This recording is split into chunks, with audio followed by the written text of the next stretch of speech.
दोस्तों नमस्कार, मेरा नाम है सर्वेश कुमार। दोस्तों, पहलगाम हमले के बाद भारत ने पाकिस्तान को करारा जवाब देते हुए ऑपरेशन सिंदूर चलाया। मुझे पूरी उम्मीद है कि ऑपरेशन सिंदूर की पल पल की सही और सटीक जानकारी हमारा ईमानदार और निष्पक्ष मीडिया आपको देता ही रहा होगा। दोस्तों, हाल ही में शनिवार को युद्ध विराम की भी घोषणा कर दी गई।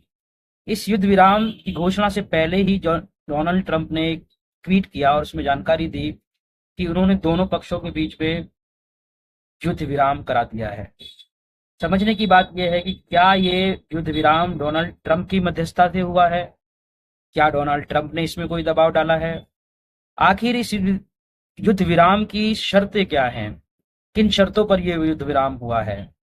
इसकी जानकारी अभी तक हमें कहीं नहीं मिली है और मुझे उम्मीद है कि हमारा ईमानदार और निष्पक्ष मीडिया इसकी जानकारी भी हमें प्रोवाइड करेगा कि ये युद्ध विराम किन शर्तों पर हुआ है। दोस्तों, हाल ही में डोनाल्ड ट्रंप ने एक वीडियो भी जारी किया जिसमें उन्होंने ये बोला कि उन्होंने दोनों देशों को ये समझाया कि अगर उन्होंने युद्ध नहीं रोका तो वो ट्रेड रोक देंगे। क्या ये युद्ध विराम ट्रेड रोक देने की दबाव के कारण हुआ है? यदि हम मजबूत स्थिति में थे तो ये युद्ध विराम करने की क्या जरूरत थी? जैसा कि हमारे नेताओं ने पहले कहा है कि हम लोग ने इतिहास में हमेशा युद्ध विराम गलत समय पे किया है। तो क्या ये युद्ध विराम कहीं गलत समय पे तो नहीं हो गया है? चलिए, ये तो हमारा निष्पक्ष मीडिया हमें बताएगा ही।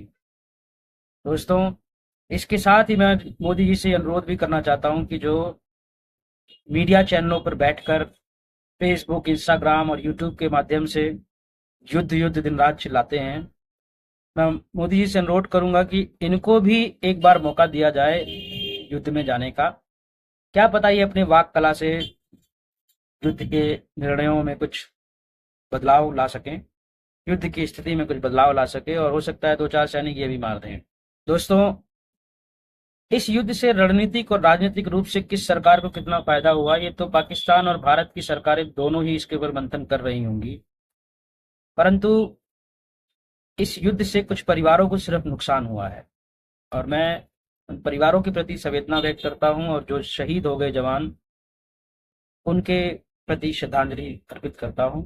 दोस्तों, मैं उम्मीद करता हूं कि कोई भी पार्टी, विपक्षी या सत्ता पक्ष, इस युद्ध पर और इन शहीद जवानों के ऊपर राजनीति नहीं करेगा। और यदि कोई भी पार्टी राजनीति करती है तो हमारा निष्पक्ष और ईमानदार मीडिया उसकी जानकारी जनता को देगा और अपने टीवी चैनलों पर चलाए।